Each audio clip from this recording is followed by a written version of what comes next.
bersama saya Sabella Mirabuari. Hari ini saya akan melanjutkan membacakan hasil resume dari kelompok 10, yaitu sistem imbalan atau compensation. Sistem imbalan atau kompensasi.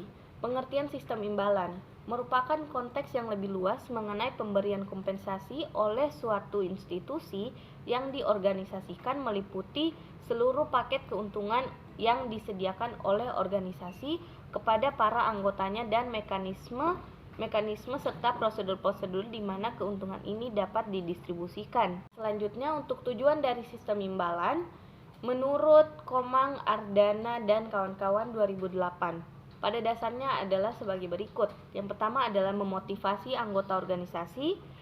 Yang kedua, membuat kerasan pekerja yang sudah ada. Dan yang ketiga, untuk menarik orang-orang yang berkualitas. Sistem imbalan atau compensation dapat terbagi atas kompensasi finansial langsung dan tidak langsung, serta kompensasi non-finansial.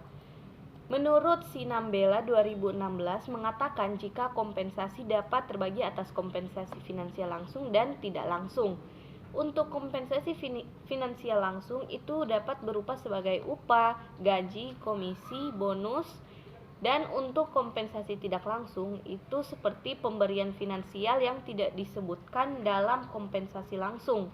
Ini dapat dicontohkan sebagai subsidi rumah ataupun perencanaan pensiun. Menurut Van Aswegen 2009 menambahkan jika tidak semua kompensasi harus berbentuk finansial. Tambahannya adalah kompensasi non-finansial yang tidak dapat dihitung dalam bentuk uang, misalnya lingkungan kerja yang nyaman. Teori-teori kompensasi karyawan. Menurut Gerhardt 1995, beberapa teori yang dapat digunakan sebagai analisis dalam memicu perilaku individu karyawan merespon kompensasi sehingga perusahaan dapat mengendalikannya. Yang pertama itu adalah teori pemungutan dan harapan, dan yang kedua teori ekuitas, dan yang ketiga teori keagenan. Selanjutnya adalah indikator kompensasi.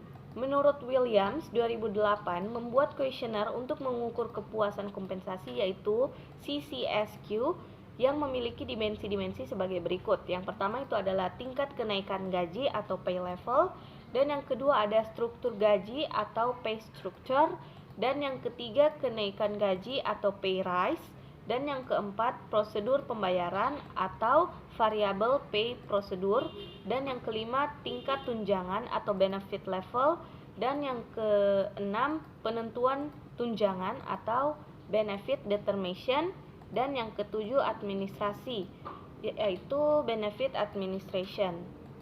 Sedangkan menurut Hedgedorn 2016 menyusun sebuah indikator yang dapat digunakan untuk mengukur kompensasi yang dapat menggambarkan bagaimana upah karyawan dan tingkatannya.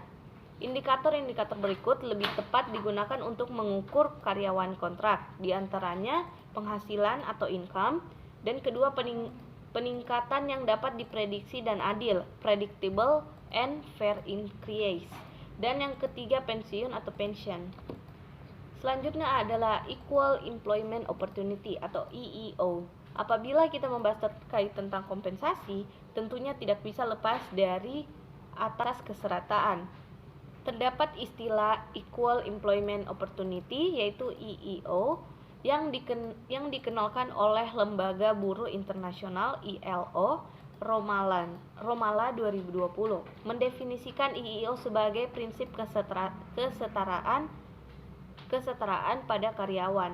Dan yang terakhir adalah efek kompensasi. Peduli tidaknya sebuah perusahaan terhadap kompensasi yang diberikannya kepada karyawan tentu memiliki dampak yang krusial terhadap karyawannya itu sendiri. Menurut Obasan 2020 beranggapan jika strategi kompensasi dipandang sebagai salah satu strategi terpenting dalam fungsi manajemen sumber daya manusia karena niscaya mempengaruhi produktivitas dan pertumbuhan perusahaan itu sendiri. Baik, sekian dari materi yang dapat saya simpulkan. Lebih dan kurangnya mohon dimaafkan. Assalamualaikum warahmatullahi wabarakatuh.